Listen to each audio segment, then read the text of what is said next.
Olá, muito bom dia para você. Eu sou Júnior Moreira e esse é o Conversa de Redação e especial de sábado, Conversa de Redação, que a gente faz um resumão da semana, né, com os temas que mais repercutiram ao longo da semana. A gente traz para esse debate aqui no Conversa de Redação especial. Para me ajudar nessa tarefa, eu recebo os jornalistas William Travassos, Marcelo da Fonseca e Pedro Nascimento. Olha só, acho que o que marcou mesmo a semana foi uma briga pública entre o ex-governador de Minas Gerais, Romeu Zema, e o ministro do STF, Gilmar Mendes. Foram vários capítulos durante a semana, mas entre esses capítulos, né, o magistrado, inclusive, precisou pedir desculpas por relacionar a homossexualidade a uma acusação contra Romeu Zema em entrevista. Antes disso, Zema já havia postado nas redes sociais uma resposta ao ministro sobre outra fala em outra entrevista.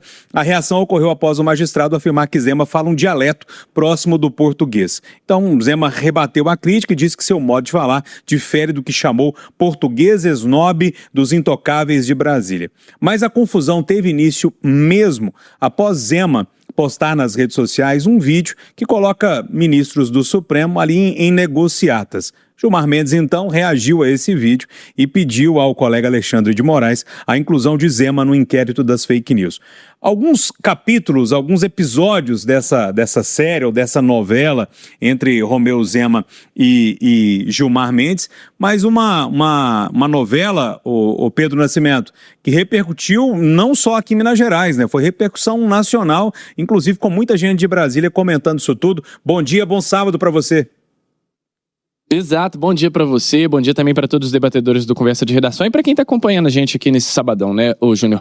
Seguinte, foram 3 entrevistas concedidas nessa semana pelo ministro Gilmar Mendes, um tanto quanto incomum, viu? Porque a gente não vê ministro do Supremo Tribunal Federal falando assim com tanta frequência, principalmente sem muito objetivo, né? Ele vai ali para rebater algumas críticas, vai para ofender jornalista, em dado momento ali ofende também o povo mineiro, fala sobre a homossexualidade relacionando a um ataque ao ex-governador Romeu Zema. Então, assim, Gilmar Mendes partiu para o ataque. E essa é uma estratégia que tem sido feita pelo STF desde que a gente teve, Júnior, aquele pedido de indiciamento dos ministros Dias Toffoli, Gilmar Mendes e Alexandre de Moraes no final da CPI do crime organizado, que acabou terminando em pizza, né? O relatório não foi aprovado, mas aquilo ali gerou uma reação muito, assim, muito enérgica, né, dos ministros do STF. A gente teve 2 movimentos, né, após esse pedido de indiciamento. A gente teve o ministro Flávio Dino adotando uma postura mais ali defesa do STF, mas ao mesmo tempo também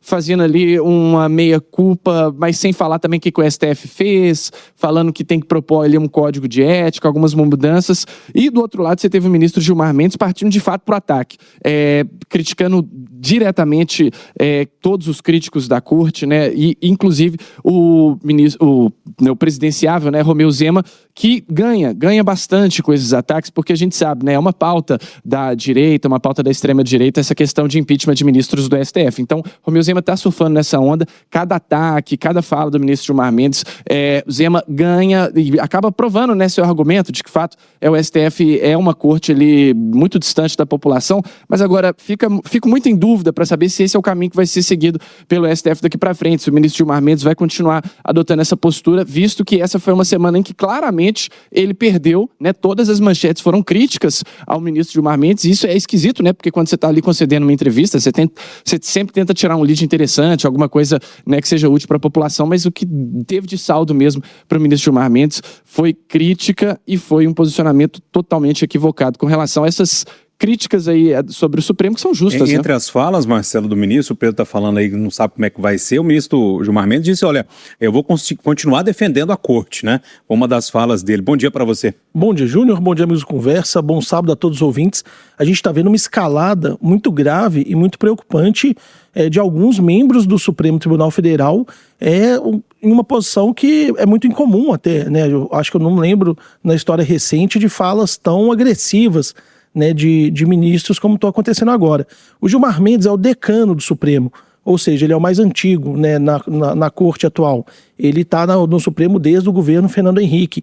Era de se esperar do Gilmar Mendes um certo comedimento, né? O ministro sabe que uma entrevista muitas vezes ele pode falar algumas coisas que não são cabíveis para um ministro do Supremo Tribunal Federal. É muito incomum a gente ver ministros dar entrevistas sobre temas políticos. Só que o Gilmar parece que ele está perdendo todos os limites possíveis, né, que o ministro deveria ter.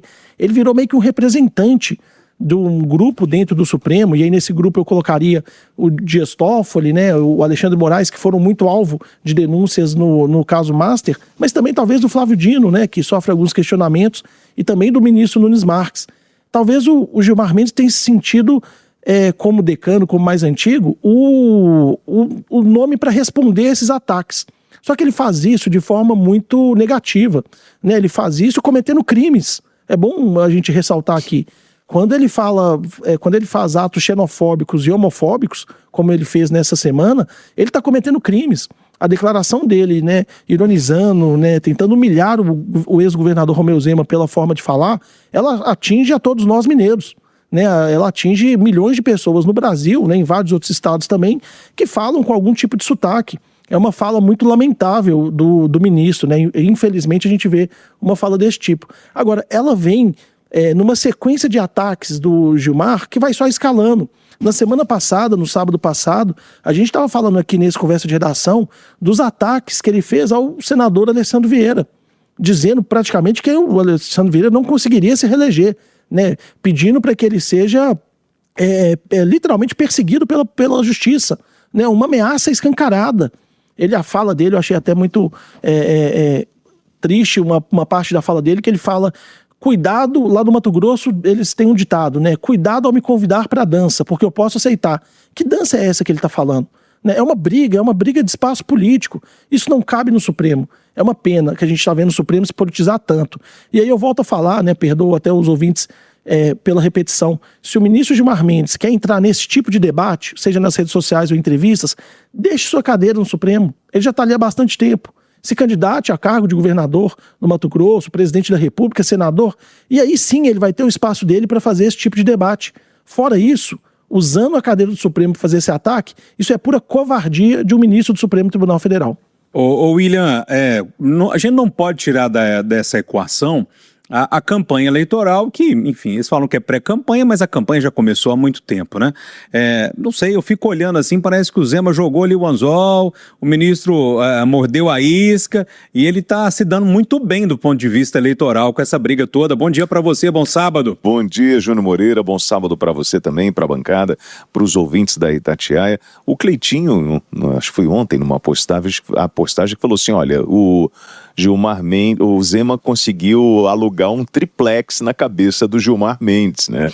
E a verdade, isso ajuda o nome do Zema a aparecer. O Zema acertou na resposta ao ministro Gilmar Mendes. Em um dos vídeos ele termina, eu sou o Zema. Né? Se apresentando para o povo brasileiro, ele é um pré-candidato, está em plena campanha, ele acaba criando um problema, né, para a família Bolsonaro, porque ele acaba assumindo uma postura mais extrema, né, e a gente olha para o Flávio um pouco mais contido, né, e Zema pode sim atrair talvez um público, né, ligado mais à extrema-direita. Mas esse debate envolvendo Zema e Gilmar Mendes não é um debate, né, da extrema-direita.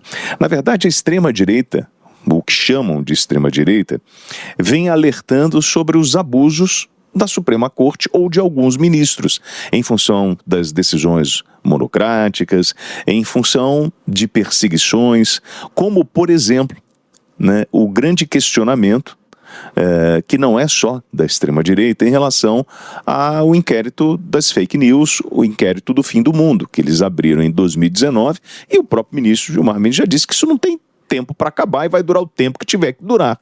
E é inacreditável, porque ontem, quando terminou a conversa de redação e nós falamos sobre Gilmar Mendes e Zema, né, eu fiquei pensando, falei assim, por exemplo, o ministro pega o conversa de redação e coloca no inquérito das fake news, em função das críticas que foram feitas ao pronunciamento dele, quando nós falamos que a fala apresenta indícios de xenofobia, de homofobia, e ele pode interpretar isso contra um ataque pessoal ao ministro do Supremo, e a partir desse momento ele coloca os integrantes desta bancada no inquérito das fake news para uma investigação?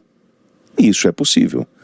O fato dele colocar um parlamentar que dá uma sugestão, né, de indiciamento num relatório, e esse parlamentar está dentro das suas funções como parlamentar e dentro de uma CPI, ele agora vai ser investigado. O Zema vai ser investigado. Então, assim, é uma coisa tão maluca o que a gente está vivendo no Brasil, né? Porque a gente vive o ministro ou os ministros e as suas manchetes. O ministro, como bem chamou a atenção Pedro no início, deu 3 entrevistas, amigo. Virou um popstar. É um cara que tem um evento em Portugal, nesse país incrível, que esse evento foi apelidado de Gilmar Palusa, em função da parte comercial que o ministro trata isso. Mesmo que seja um debate ideológico, você tem os patrocinadores deste evento. Então é um ministro da Suprema Corte que tem um negócio paralelo. E para além de tudo que a gente já ouviu aqui, né, o que eu chamava a atenção ontem é sobre a postura do Davi Alcolumbre, o presidente do Senado. E isso me incomoda, porque é um silêncio, é um não tocar para frente. Ô, Júnior, só perdão para responder o WT, eu acho que eu tenho uma pontuação que é importante a gente fazer. O WT coloca no mesmo balaio algumas críticas da extrema-direita ao Supremo com as críticas que estão sendo feitas recentemente. Eu acho que é preciso a gente diferenciar, viu, WT?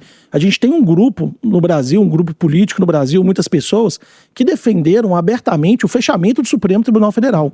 Né? Nós tivemos um deputado, no caso o filho do Bolsonaro, o Eduardo Bolsonaro, que falou que com um cabo e com um tenente, um sargento, você consegue fechar o Supremo. Falas lamentáveis. E eu acho que a maioria da população brasileira não concorda com esse tipo de declaração. A maioria da população, como mostram as pesquisas, entendem a importância do Supremo. Entendem como que o Supremo é fundamental para a democracia. O que a maioria também já escancaradamente percebeu é que uma parte do Supremo, alguns integrantes do Supremo, não contribuem com o tribunal. Acabam fazendo exatamente o que é criticado, né? Eles acabam atrapalhando o Supremo Tribunal Federal, levando o tribunal para um lado político. Então é importante a gente separar esses dois tons de críticas. Tem quem defenda fechamento do Supremo, e aí eu acho que a gente tem que condenar, e tem quem pontua os problemas escancarados, né? Como que vários integrantes do Supremo descumprem a própria Constituição brasileira. Ô, William, rapidinho pra gente fechar esse tema, tá? Não, eu agradeço a provocação do Marcelo, mas eu acho que ele usou um exemplo extremo. O que eu estou falando é sobre o discurso, né, da extrema-direita ou da direita em função da liberdade e da independência de poderes e contra a interferência de ministros em outros poderes.